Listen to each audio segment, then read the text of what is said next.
You ask Tiger to solve. This deals with linear equations with one unknown. The final result is x equals 6. Let's solve it step by step. Simplify the expression. Expand the parentheses. Multiply the coefficients.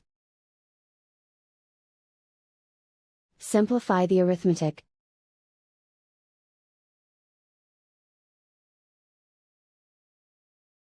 Group all constants on the right side of the equation. Subtract 20 from both sides. Simplify the arithmetic.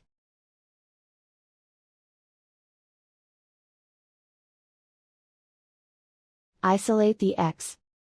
Divide both sides by -6. Cancel out the negatives.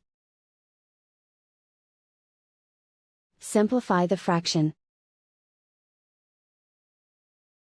Cancel out the negatives.